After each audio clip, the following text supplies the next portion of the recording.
And then what were they doing once they realized that it was AIDS? They were on ARVs, but the wife, I don't know what happened, but she wasn't taking the ARVs.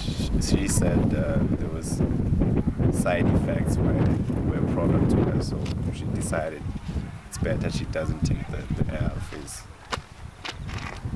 She was the only one left there with, like, the whole family was gone. No one. She was resistant somehow. She must have been resistant to the disease. Yeah. Because after all these years, she was still there.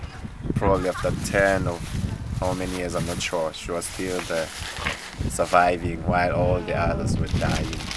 Every other person who slept with her died, but she survived somehow. So, can you tell us again about the local custom? Tell us the story about the older brother who went to South Africa. Oh, okay. In Swazi culture, a wife never leaves her husband's place. Once you're a wife, you should die there. No matter, even if your husband dies, culture dictates that if your husband the husband had a brother, any brother, young or old, who doesn't have a wife,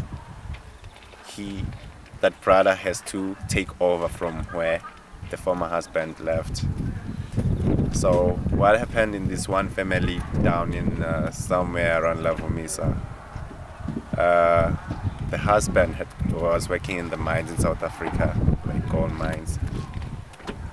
As it always happens, came back with AIDS, infected the wife with the AIDS. He died after some few years, the husband.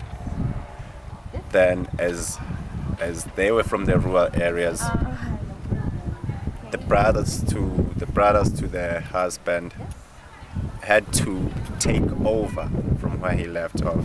First, it was I don't know how it went on the line, but one brother, then the second, and the third, they all died through AIDS because they were sleeping with the wife, thinking that it wasn't AIDS, it was only jealous neighbors who were jealous of the achievements of the family.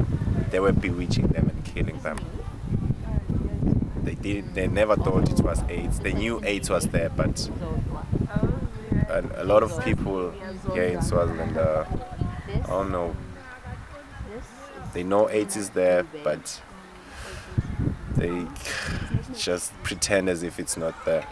Yeah, I was there actually. Even though it's killing us.